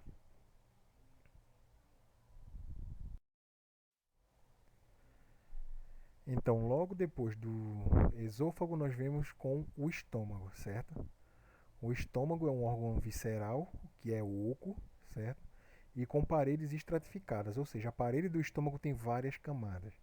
Essas várias camadas elas têm essa função de proteger o próprio órgão, que a gente vai ver que o estômago ele vai produzir um ácido clorídrico, né? Que o pH desse ácido clorídrico do estômago é um pH extremamente baixo. A gente tem, não sei se vocês já viram, mas a gente tem aquela escala de pH, né? A escala de pH ele vai de 0 a 14, onde quanto mais próximo de zero, mais ácido vai ser, certo? Então, quanto mais distante do zero, mais básico vai ser isso aí. Então, ó, o pH do ácido clorídrico do estômago é um pH 2, então é um pH extremamente ácido, que ele vai corroer qualquer coisa aí que você colocar, ele vai corroer, vai derreter aquilo ali. Então, o estômago ele precisa ter camadas diferentes que vão proteger esse órgão da própria ação do próprio ácido dele, certo? Então, por isso essa parede do estômago ela é estratificada, ela tem camadas diferentes, certo? Depois desse estômago, a gente vem com o intestino delgado. Então, o estômago ele fica entre o esôfago e o intestino delgado, certo? Por ele ficar entre o esôfago e o intestino delgado, ele tem que ter válvulas que regulem a entrada de alimento, a saída de alimento dele para o intestino ou a saída de alimento dele para o esôfago, como a gente viu. Então a gente tem aquelas duas válvulas, né? Aquela válvula que liga o esôfago ao estômago, certo? Que é aquela primeira válvula que a gente viu, que a gente chama de esfíncter esofágico, certo? Ou osteocárdico, beleza? E a gente vai ter na região final, na ligação entre o estômago e o intestino delgado, a gente vai ter aquele outro esfíncter que a gente chama de esfíncter pilórico, que é justamente o osteopilórico que vai impedir que o alimento passe de qualquer maneira, a qualquer hora, do estômago para o intestino, antes de ser feito todo o tratamento que vai ser feito lá no estômago, e também vai impedir que passe comida, né, que passe o quimo, né, de dentro do intestino delgado e volte para dentro do estômago, certo? Então ele vai ter essa regulação aí. Fora que existem pessoas que têm problemas nessa articulação aí, desses esfíncteres, que eles não ficam totalmente fechados. Então você começa a liberar aquele mau odor, certo? Que muitas vezes as pessoas dizem que é por falta de higiene, mas muitas vezes não é por falta de higiene, é por conta de problemas nessa região aí, nesses dois esfíncteres, tanto no esofágico quanto no pilórico, certo? Então isso causa o quê? Um mau cheiro, aquele mau hálito forte que algumas pessoas têm, mas que não é causado por falta de higiene, sim causado por uma má formação desses esfíncteres, dessas válvulas, certo?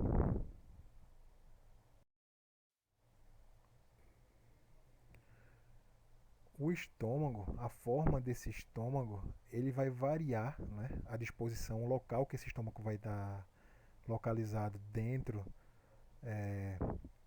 da região abdominal, ele vai variar de acordo com a idade, de acordo com o tipo, o biotipo da pessoa e de acordo com a alimentação que essa pessoa leva. Então isso vai variar. Mas mesmo com essas variações, nós vamos ter quatro divisões do estômago. A gente consegue dividir o estômago em quatro partes basicamente.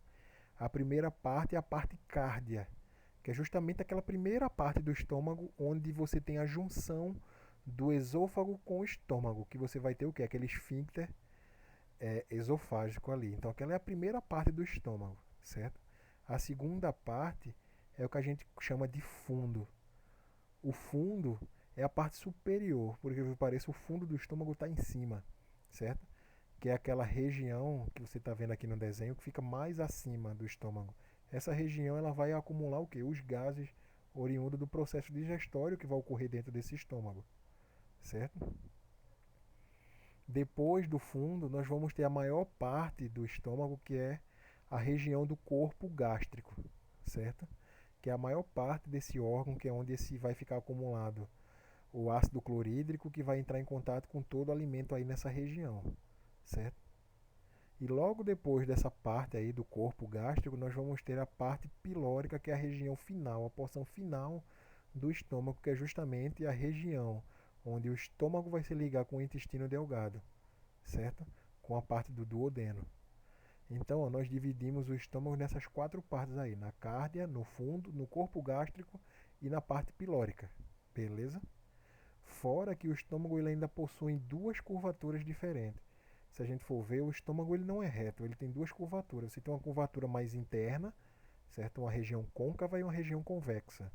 Nessa parte côncava nós chamamos de curvatura menor. E a parte convexa, que é a parte de fora, nós chamamos de curvatura maior. Beleza?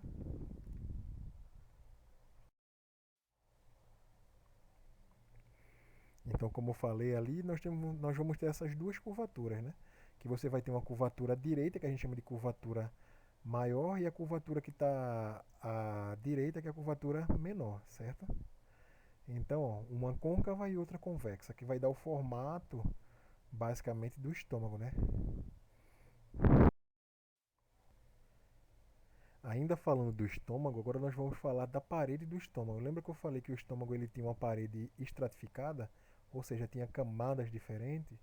Então, essas camadas diferentes, elas vão ter funções diferentes dentro desse estômago, certo? E o estômago basicamente tem quatro camadas, né? Quatro partes. A primeira parte é o que a gente chama de túnica serosa, que é a camada mais externa, que vai recobrir o estômago pelo lado de fora, certo? ela vai revestir a maior parte desse órgão, certo? Ela é composta pelo tecido que a gente conhece como peritônio, que é aquele tecido que vai revestir a cavidade abdominal interna da gente, certo? Logo abaixo dessa túnica serosa, nós vamos ter a túnica muscular, que, como eu falei, o estômago, assim como os outros órgãos que fazem parte do sistema digestório, são órgãos o quê? Que têm musculatura lisa. Então essa camada muscular, essa túnica muscular, ela é composta por musculatura lisa. E essa musculatura lisa, ela também tem três camadas, com três tipos de fibras musculares diferentes. Nós vamos ter camadas da túnica muscular com fibras longitudinais, com fibras circulares e com fibras oblíquas, certo? Então, esses três tipos de musculatura diferentes, de tipos de fibras musculares diferentes, ela vai permitir com que o estômago ele se retorça, certo? Que é o que a gente chama de ondas de mistura, ondas de contração. O estômago ele também vai se contrair para ajudar a quebrar o alimento um pouco mais. Por quê? Porque durante a digestão só vai passar alimento do estômago para o intestino delgado partículas de alimento que tenham o quê? Menos de 2 milímetros de tamanho, certo? Então ele precisa se contrair para ajudar a quebrar esse alimento quando você não faz o processo de mastigação direito. Aí você fala, professor, não só passa coisa menor que 2 milímetros, não. Porque eu comi milho cozido semana passada e eu caguei o milho inteirinho. E o grão do milho é grande. Eu disse, beleza. Só que outra coisa que tem também é que para o processo digestivo só vai passar partículas menores que 2 milímetros. Então essas partículas abaixo de 2 milímetros elas vão ser digeridas. Quando você acaba o processo de digestão, que esse processo de digestão ele não vai ser eterno dentro do intestino, você vai fazer o quê? Você vai ter que limpar esse sistema digestório. Tanto o estômago com coisas, partículas menores que você não mastigou direito, como o caroço do milho, assim como partículas que não foram digeridas pelo intestino lá, pelo intestino delgado. Então, essas fibras diferentes aí vai fazer o que a gente chama de ondas de limpeza, que tanto o estômago como o intestino eles vão se contrair e vão retirar essas partículas maiores que não foram digeridas e para ser colocadas para fora nas fezes, certo? Então, para a digestão, para poder ser absorvido pelo corpo, só moléculas abaixo de 2 milímetros. Os outros tipos de moléculas grandes que você não mastigou direito, também não tem como o estômago fazer milagres ali, né? Quebrar tudo que você teria que ter quebrado com os dentes, certo? Então, depois dessa túnica muscular, já na parte interna do estômago aí, naquela parte que vai entrar em contato diretamente com a comida, nós vamos ter o que a gente chama de tela submucosa. Por que tela submucosa? Que é a camada que vai ficar abaixo da camada mucosa, certo? Acima da camada muscular e abaixo da camada mucosa. Ela é constituída basicamente por tecido conjuntivo, mas um tecido conjuntivo mais frouxo. E ela é extremamente vascularizada, certo? Vascularizada e tem várias é, terminações nervosas. Por quê? Essa tela submucosa, como eu falei, ela vai ficar abaixo da camada mucosa. E vê o que é que tem na camada mucosa. A camada mucosa, ela vai apresentar o quê? Numerosas glândulas gástricas, né? Que é aquelas glândulas que vão produzir tanto muco, que vai proteger a parede do estômago internamente, como também vai produzir o ácido clorídrico, certo? Que vai fazer o processo de digestão lá na comida. Então, essa tela submucosa ela vai ficar embaixo dessa camada mucosa. Então, por isso ela tem que ser rica em quê? Em vasos sanguíneos e nervos. Por quê? Porque são justamente esses vasos sanguíneos que vão nutrir essas glândulas que vão produzir o ácido clorídrico e o muco, e esses nervos que vão controlar o quê? O impulso de produção de ácido clorídrico ou o impulso de parar a produção desse ácido clorídrico dentro do estômago, certo? Quando você sente o cheiro de uma comida boa, você diz que está com a barriga roncando, certo? Ou seja, quando você vê uma comida que lhe atrai, quando você sente o cheiro dessa comida, automaticamente o sistema nervoso autônomo ele vai ativar, certo? O simpático vai ativar essa região do estômago que vai fazer o quê? A produção do ácido clorídrico antes mesmo de você se alimentar, certo? Para quando o alimento chegar lá no seu estômago, ele já está totalmente preparado para começar o trabalho dele, certo? E depois que esse alimento sair do estômago, Sistema nervoso parasimpático vai fazer o quê? Fazer com que esse órgão pare de produzir. Então, quem vai controlar essa produção de ácido clorídrico, por exemplo, ou a paralisação da produção do ácido clorídrico, vai ser justamente essa tela submucosa, que é essa camada que fica abaixo da camada mucosa. E como eu falei, a camada mucosa já está dizendo, é uma camada de muco. Esse muco ele vai proteger diretamente a parede do estômago do próprio ácido. Esse muco vai impedir que o ácido do estômago corroa a própria parede do estômago, certo? Então, ó, além desse muco que é produzido, ele também vai ter localizado aquelas glândulas que eu falei, né? As glândulas cárdicas, as gástricas e as pilóricas, certo? Então, ó, por exemplo, quando você tem uma gastrite, seja ela emocional ou seja ela causada pela Helicobacter pylori, que é aquela H. pylori, certo? Então você vai ter o quê? Por exemplo, no caso da bactéria, da H. pylori, ela vai se alimentar basicamente do quê? Daquele muco que tem ali. Então, se ela se alimenta daquele muco, ela vai diminuir a produção daquele muco naquele local, vai ficar ralo, mais espaço aquele muco. Então, o ácido do estômago vai estar em contato direto com a tela submucosa e isso vai fazer o quê? Vai corroer aquela parede, né? E você vai causar o quê? Um ferimento, que é o que a gente chama de gastrite, certo? Uma ulceração naquele órgão, certo? E a questão do estresse também. O estresse, você vai ter essa questão do estresse e ele vai diminuir a produção desse muco. E então, com isso, você vai ter irritação nessa parede por conta da corrosão pelo ácido que é produzido pelo próprio estômago. Então, qualquer uma dessas alterações aí vai diminuir a produção desse muco que protege a parede interna do estômago. E essa parede é responsável tanto por produzir esse muco quanto por produzir o ácido clorídrico, que vai estar lá as glândulas, nós chamamos de quê? De tela de túnica mucosa, certo?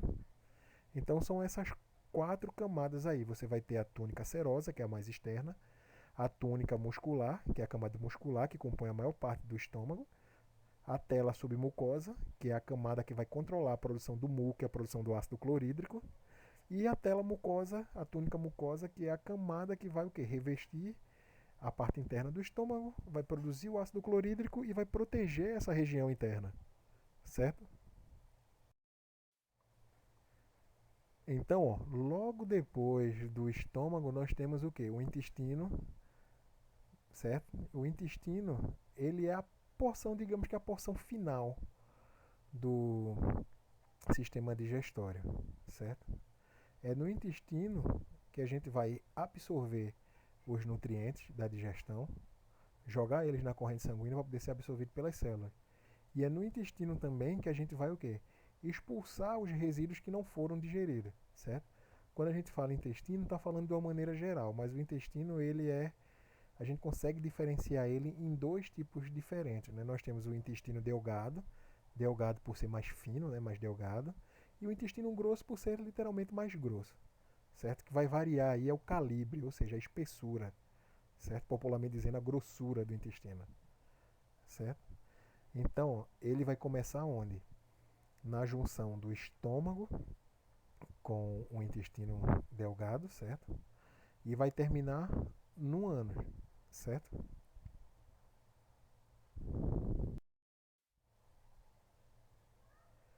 A primeira parte do intestino é o intestino delgado, certo? E o intestino delgado, ele também é dividido em 3 partes. Nós dividimos o intestino delgado em duodeno, jejuno e íleo, certo?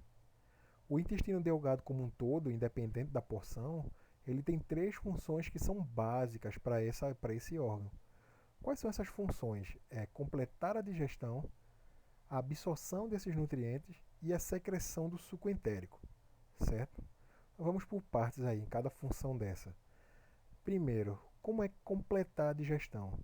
Ó, desde o início do processo de digestão que a gente começa mastigando, a passagem pelo estômago e até a chegada desse material no intestino, você só vai ter um tipo de maceração mecânica, certo? Poucas enzimas são liberadas tanto no intestino, tanto no estômago quanto na saliva lá na boca. Não são todos os nutrientes que são quebrados quimicamente nesses órgãos antes de chegar no intestino. Então, a maior parte dos nutrientes eles são digeridos totalmente, são transformados em moléculas que podem ser absorvidas lá no intestino delgado, certo? Então, por isso que a gente diz que o intestino delgado tem essa função de quê? De completar essa digestão, certo? E como é que ele completa essa digestão? Através da secreção do que a gente chama de suco entérico, certo? O suco entérico, ele é um suco, é um líquido liberado rico em vários tipos de enzimas, certo? E essas várias enzimas vão terminar o quê? A digestão daquele alimento que saiu lá do estômago e veio para o intestino, certo? Então ele vai completar essa digestão através dessa produção desse suco entérico. Depois da ação do suco entérico, grande parte do material que chegou ali no intestino delgado, ele vai estar totalmente digerido.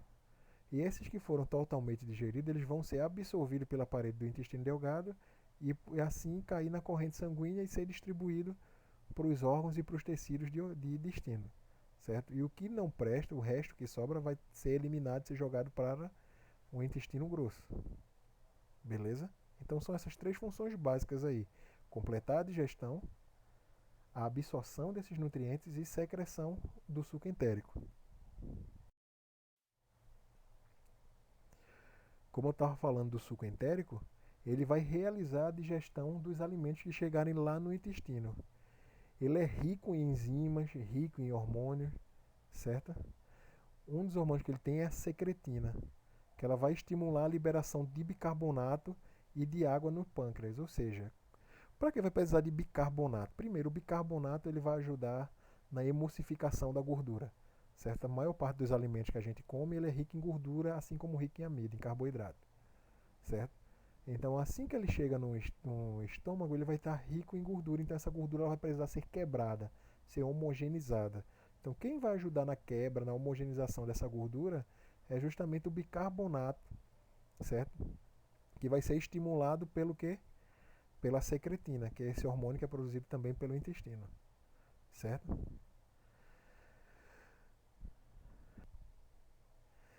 Então, depois que esse suco entérico ele é liberado, os alimentos eles são digeridos lá no intestino delgado, o intestino delgado vai fazer o papel de quê? Da absorção desses nutrientes. A parte do intestino que vai fazer a absorção desse nutriente é a túnica mucosa desse intestino, que ela é responsável por essa absorção.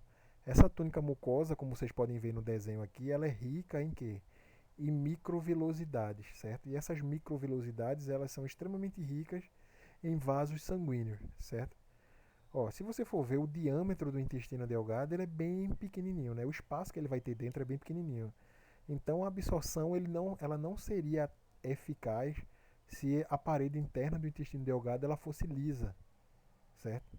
Então, para maximizar essa absorção, para maximizar a área de contato, dentro do intestino delgado, essa túnica mucosa, ela tem o que a gente chama de microvilosidade, que é justamente essas pregas aí de tecido que aumenta a superfície de contato desse intestino delgado. Então você vai aumentar várias e várias vezes a superfície, né? Então você vai aumentar e vai maximizar a absorção desses alimentos nessa túnica mucosa, certo? E elas são altamente vascularizadas justamente para quê? Justamente porque esses nutrientes são absorvidos diretamente na corrente sanguínea. E dessa corrente sanguínea que vai ser levado para os órgãos de origem e que vai precisar ser dado destino, certo?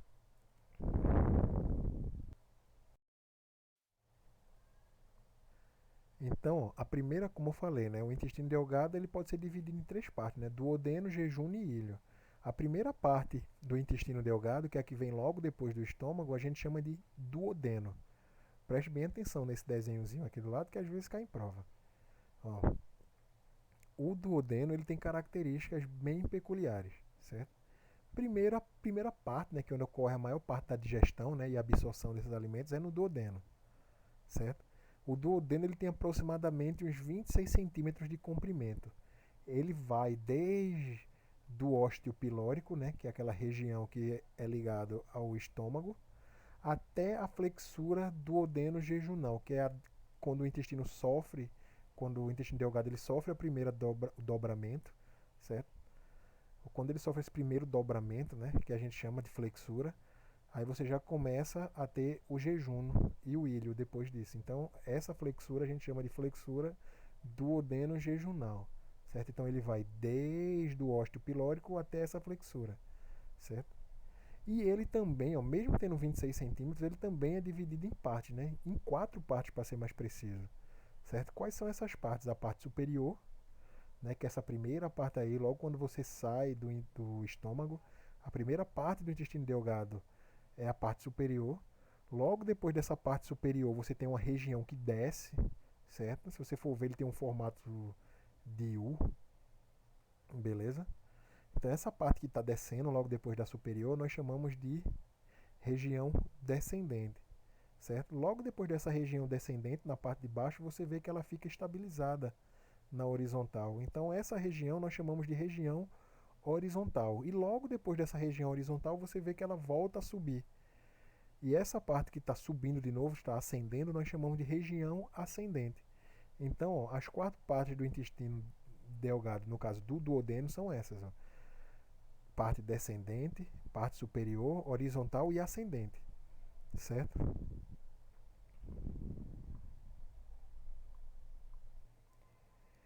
E é nessa região aí, ó, do duodeno, que você vai ter a entrada do suco pancreático e da bile, certo?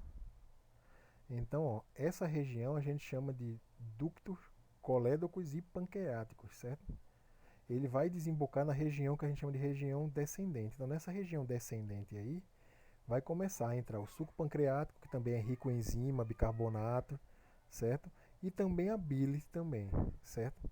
Vai ser tudo despejado aí dentro e a partir daí você começa o processo de digestão, de finalizar a digestão no intestino, para poder ser absorvido.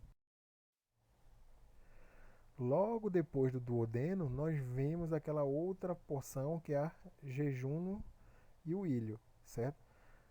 Anatomicamente, a gente divide em jejum e ilho, mas visualmente você não consegue diferenciar onde começa o jejum e termina o ilho, certo? É bem complicado de você diferenciar a junção entre as duas. Então a gente tem costume chamar de região jejum-ilho, como se fosse uma região só, beleza? Então, onde é que essa região ela vai se iniciar? Ela vai iniciar justamente onde termina o duodeno, certo? Que é onde? Que é na flexura duodeno-jejunal. E ela vai terminar onde? Na fossa ilíaca direita, certo? Então, ela começa na flexura duodeno-jejunal e termina na fossa ilíaca direita, beleza? Nesse jejum no ilho vai apresentar o quê? Várias alças intestinais, que é uma dessas características, certo? Se você for ver aqui no desenho, você está vendo várias alças sendo formadas aí, certo? Que são essas dobraduras aí, que a gente consegue ver no desenho aqui.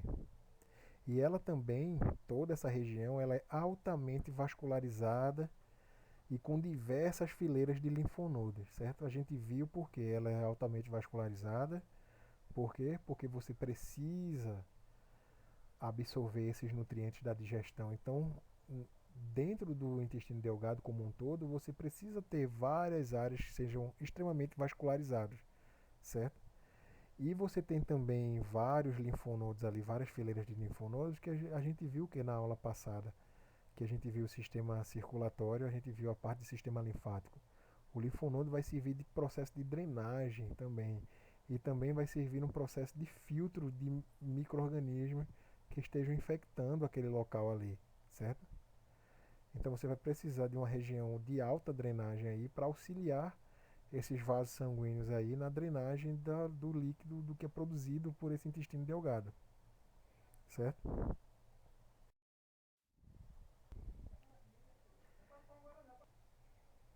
E por fim nós chegamos ao intestino grosso, que é a porção terminal, é a porção final do canal alimentar. Lembrando que a gente viu no início da aula que o canal alimentar é o quê? São todos aqueles órgãos que fazem parte do sistema digestório, onde o alimento tem contato direto, certo? Então, o intestino grosso é a porção terminal desse canal alimentar, é o último órgão que vai ter contato diretamente com o alimento. O intestino grosso ele tem um maior calibre, ou seja, ele é mais grosso, né? É mais volumoso do que os demais intestinos, né, certo? Do que o intestino delgado. Uma particularidade do intestino grosso é que ele possui saculações no colo, certo? Saculações, elas são o quê? São dilatações limitadas por que a gente chama de sulcos transversais. Se vocês forem olhar o desenho aqui, você está vendo que ele forma várias bolsinhas. Essas bolsinhas aí é o que a gente chama de saculações, certo? E os sulcos transversais são tecidos conjuntivos que vão apertar esse intestino e fazer essas saculações. E vai segurar o formato desse intestino, certo? Esse tecido conjuntivo nós chamamos de tênias, certo? Que são esse tecido conjuntivo com musculaturas longitudinais. Então, o intestino grosso ele também tem funções específicas que são diferentes das funções do intestino delgado. Por mais que os dois sejam intestinos, as funções são diferentes. E quais são as funções do intestino grosso? São três funções básicas. A primeira é a reabsorção de água e de eletrólitos, certo? A segunda é a eliminação dos resíduos da digestão. E a terceira é a manutenção da continência fecal. Vamos lá ver uma por uma dessa daí. Primeiro, para que reabsorver água e eletrólito? Porque quando você tem diarreia, por exemplo, né, significa que você teve algum tipo de infecção, algum tipo de problema gástrico que você, por exemplo, você come uma comida estragada de rua, cheio de bactérias.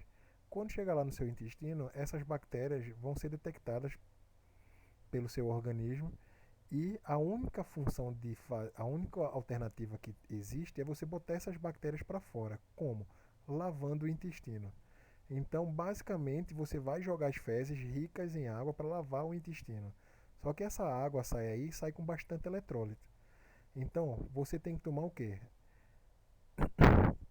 Você tem que tomar um soro caseiro que é para repor esses eletrólitos e tomar bastante água que é para não ficar desidratado. Então, as fezes, o material que não é absorvido pelo nosso organismo, ele chega no intestino grosso rico em água, certo? Então, essa água e eletrólitos, elas não podem ser perdidas, porque senão ia causar outro tipo de problema para o nosso corpo, certo? Então, o que é que acontece? O intestino grosso ele vai ter que reabsorver grande parte dessa água, certo? E parte desses eletrólitos para evitar esse tipo de problema de desidratação, certo? Depois que ele reabsorve, você tem a formação de fezes, certo? E essas fezes, elas têm que ficar dentro do intestino grosso por um certo tempo para acumular. Você não pode estar defecando distante, né? De 5 em 5 minutos, certo? Você tem que defecar, depois que você chega a uma quantidade de fezes, você chega naquela quantidade correta que você vai e defeca para esvaziar o intestino grosso. Isso aí é o que a gente chama de manutenção da continência fecal, certo? Quando você tem problema nessa manutenção de continência fecal, você fica literalmente se defecando direto, né? Se cagando direto, beleza? E a eliminação desses resíduos da digestão, que é justamente o ato da evacuação, né? Ou seja, dar uma cagadinha, arrear o barro, né? Beleza? Então são essas três funções básicas, né? A reabsorção de água e eletrólitos, a eliminação desses resíduos da digestão, que são a eliminação das fezes, e a manutenção dessa continência fecal, né? Você conseguir segurar essas fezes por um certo tempo antes de eliminá-las, certo? Até porque você precisa segurar essas fezes dentro do intestino grosso para poder você reabsorver essa água que precisa ser reabsorvida, certo? Porque senão você teria uma diarreia crônica aí. Então, o intestino grosso ele parece simples, mas nada é simples no nosso corpo, né? Eu vou explicar basicamente aqui, mas o intestino grosso ele é dividido em partes também. Quais são as partes do intestino grosso? Nós vamos ter aí o seco, o cólon ascendente, o colo transverso, o colo descendente, o colo sigmoide e a parte final de todas que é o reto, certo? Então, o seco, que é a primeira parte, você está vendo aqui embaixo do lado esquerdo, você está vendo o finalzinho do intestino delgado ligando ao intestino grosso. Então, essa primeira parte, onde o intestino delgado se liga ao intestino grosso, é o seco, certo? É o segmento inicial do intestino grosso. Ele tem um fundo cego, ou seja, ele não tem passagem para outro canto. Se você for ver a parte de baixo, ela é totalmente vedada. Isso que a gente chama de fundo cego. E esse seco a gente consegue dividir em duas partes, certo? A parte ileocólica, que é a porção superior, certo? E a porção iliocecal, que é essa porção inferior, que é a parte cega, né? De fundo cego do colo, do seco, certo? E nessa parte iliocecal, nós vamos ter o apêndice vermiforme, beleza?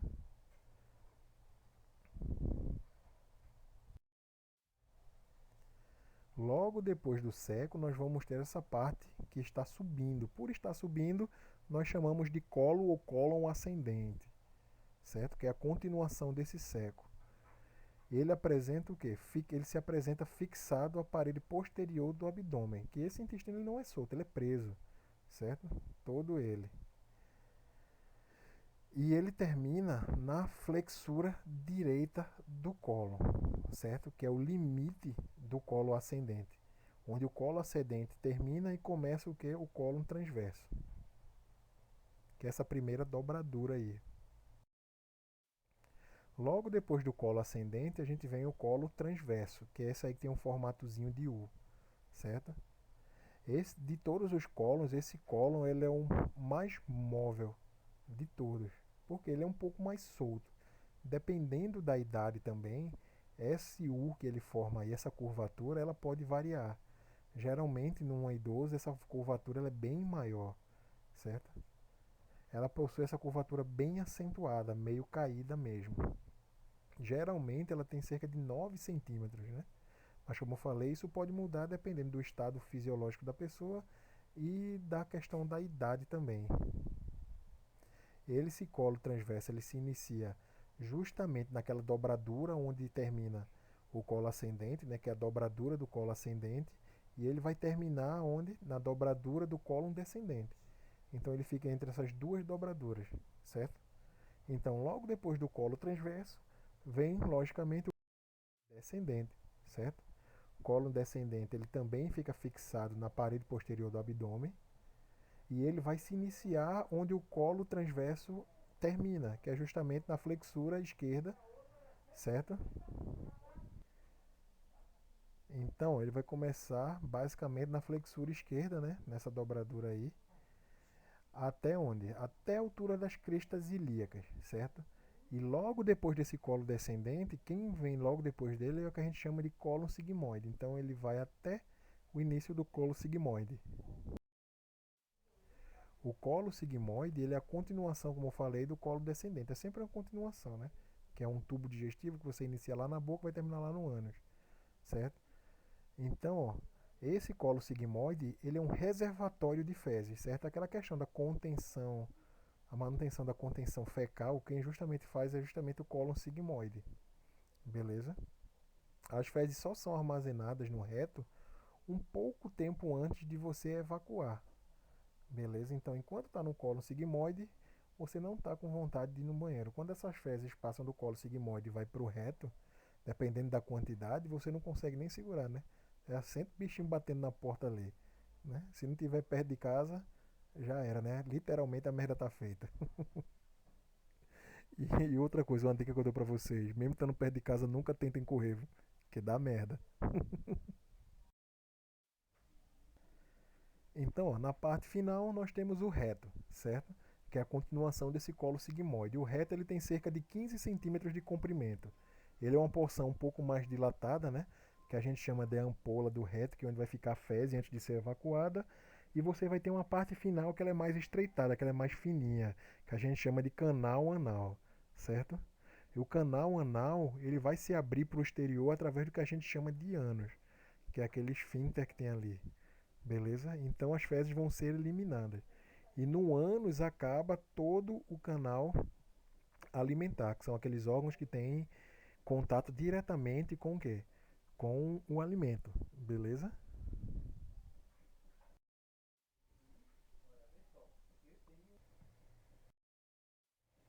Então nós vimos todo o canal alimentar, agora a gente vai ver as glândulas anexas, certos órgãos anexos.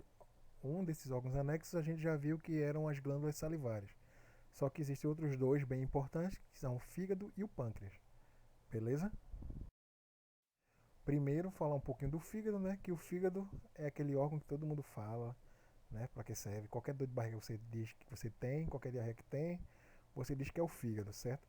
Mas o fígado é um órgão bem importante porque o fígado ele está extremamente relacionado com a metabolização de produtos químicos que a gente ingere, principalmente o álcool, medicamentos, gorduras, certo? Tudo está relacionado com o fígado, beleza? Ele está localizado onde? Ele está localizado à direita, né? Logo abaixo do diafragma. Então, ó, do lado direito, logo abaixo do diafragma, logo abaixo das costelas ali, você vai ter o que? O fígado, certo? E como eu falei, ele é responsável pelo metabolismo de várias coisas, de medicamentos, certo? Do álcool que vocês ingerem aí no final de semana e agora na quarentena praticamente todo dia, né? Das gorduras, das proteínas, certo? De um monte de coisa. Então o fígado ele é extremamente importante na digestão. Mas por que ele é considerado um órgão anexo, né? Uma glândula anexa? Por quê? Porque a comida ela não vai entrar em contato diretamente com o fígado. O fígado simplesmente vai produzir suas secreções, certo? Ali na vesícula biliar e vai levar para onde? Para dentro do intestino delgado que vai ajudar na digestão lá dentro. Beleza? O fígado ele possui duas faces, né? Você vai possuir o quê? Uma face diafragmática, que é a face que está voltada para o diafragma, e uma face visceral, que é a que está voltada para o resto das vísceras, certo? E você vai possuir também quatro lóbulos, certo? Você vai ter um lóbulo direito, o lóbulo esquerdo, o lóbulo quadrado e o lóbulo caudado, beleza? Entre o lóbulo direito e o esquerdo, a gente vai encontrar a vesícula biliar, certo? A vesícula biliar ela vai produzir, armazenar e eliminar a bile, certo? E a bile ela é rica em enzimas, em bicarbonatos, certo? Para ajudar nessa digestão, certo? E ela vai ser liberada onde? Dentro do duodeno, lá no intestino delgado. Beleza? Depois do fígado, a gente tem outro órgão bem importante na questão da digestão, que é justamente o pâncreas, certo? O pâncreas é a segunda glândula mais volumosa depois do fígado, né? O fígado é a maior, certo? E ela fica situada, ó. Lembra aquele duodeno que ele tinha aquele formatozinho de U?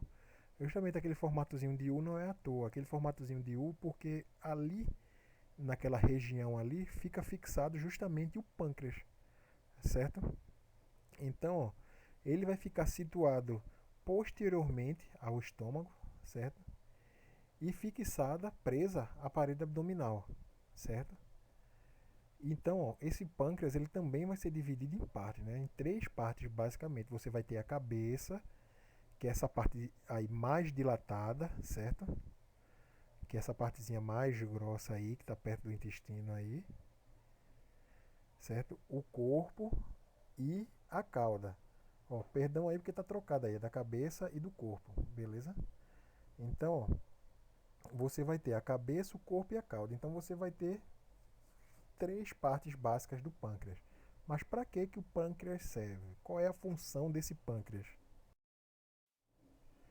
O pâncreas ele é bastante importante porque ele é uma glândula, ele é um órgão considerado um órgão anfícrino, certo?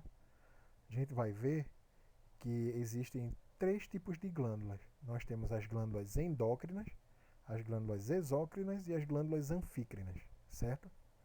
As glândulas endócrinas são aquelas glândulas que vão produzir hormônios, certo?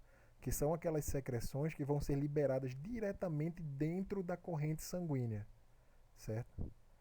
Nós vamos ter também outro tipo de glândula que são as glândulas exócrinas, que são aquelas glândulas que vão produzir secreções que vão ser liberadas em qualquer parte do corpo que não seja dentro da corrente sanguínea, porque se liberar dentro da corrente sanguínea, nós vamos ter o quê? Uma glândula endócrina, você vai estar tendo uma liberação de hormônio, beleza? E também vamos ter glândulas que nós chamamos de glândulas anfícrinas, que é o caso do pâncreas. Glândulas anfícrinas são justamente aquelas glândulas, aqueles órgãos que têm essa capacidade mista de produção. Você vai ter uma produção ao mesmo tempo de hormônios, ou seja, de secreções endócrinas, e de secreções exócrinas, que no caso do pâncreas é o suco pancreático. Beleza? A atividade exócrina do pâncreas ela justamente vai produzir o quê? O suco pancreático, certo? No caso aqui também está trocado aqui, vou ter que ajeitar isso depois, mas no slide, mas ó, a atividade exócrina do pâncreas é a produção do suco pancreático, certo? Que é um monte de enzimas que estão envolvidas na digestão dos lipídios. Beleza? Lipídio, proteína, carboidrato, um monte de coisa, que vai ser um misto ali, um suco de enzimas, certo? Já a atividade endócrina do pâncreas é a secreção de hormônios, certo? Que são dois hormônios bem importantes, que é a insulina e o glucagon, beleza? A insulina, ela vai estimular o quê? A produção, a absorção do açúcar que está livre dentro do sangue, certo? Que está livre na corrente sanguínea. Essa insulina vai estimular que as células absorvam esse açúcar e tirem ele da corrente sanguínea para metabolizar esse açúcar, certo? Então ele vai diminuir a glicemia, certo? Já o glucagon ele tem ação inversa à insulina. O glucagon, quando a sua glicemia está extremamente baixa, ele vai agir na reserva de açúcar que a gente tem no fígado e no pâncreas, que eles são armazenados na forma de glicogênio no fígado e nos músculos, e vai quebrar esse glicogênio e fazer o açúcar desse glicogênio ser liberado na corrente sanguínea, certo? Então o pâncreas vai produzir como secreção endócrina, certo? A insulina e o glucagon, e como secreção exócrina o suco pancreático, beleza?